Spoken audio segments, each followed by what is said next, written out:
Welcome to this short reflection on the readings for the fourth Sunday of Lent.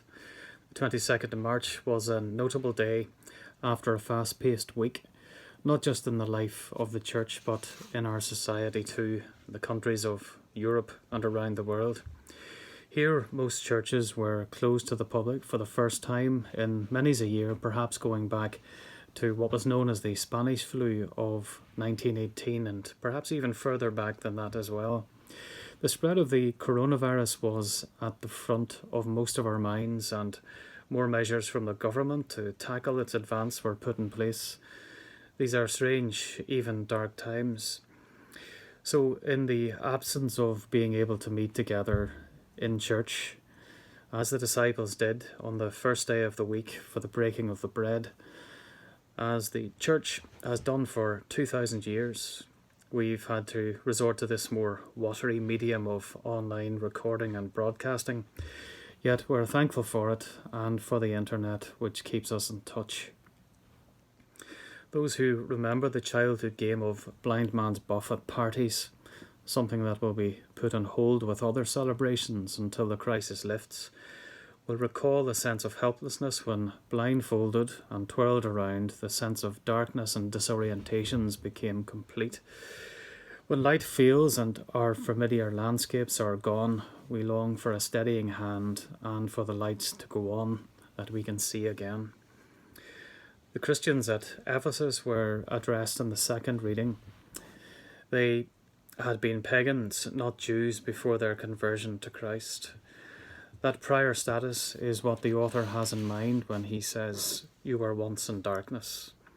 The whole passage extends the light versus darkness metaphor. It too seems chosen for proclamation today in view of the blindness versus sight theme of today's gospel, which recounts the blind man being healed of his blindness by Jesus. Now Jesus spat on the ground and made mud with his saliva and rubbed it on the man's eyes.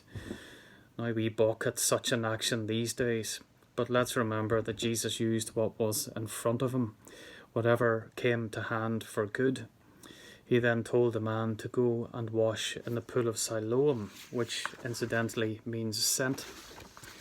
John, in his gospel, would have recognized the significance of this. Christ was the one who was sent to be the light by which our inner darkness was dispelled. His encounter with Christ literally opened his eyes. Jesus offered the blind man the gift of compassion and restored his physical sight. As with many stories in the scriptures, there's often an underlying, hidden, or even double meaning in them. After the blind man's encounter with the self-proclaimed men of light, the Pharisees, Jesus sought him out. He went to find him. And he received the inner illumination that Christ was the Son of God.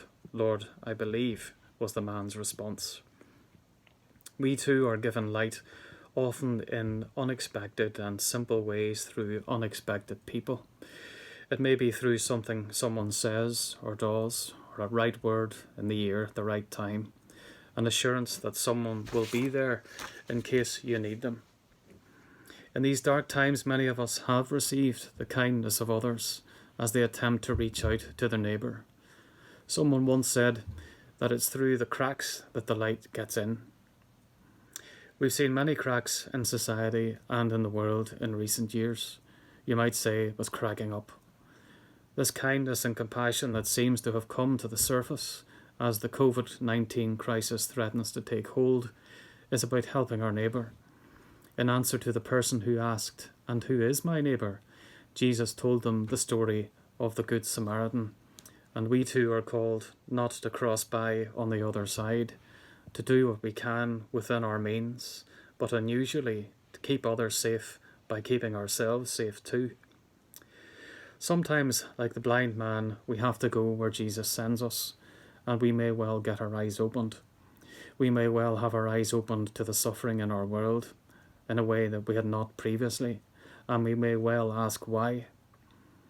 We consciously or unconsciously hold on to our faith through all this, knowing that God is with us in the complexity of our world.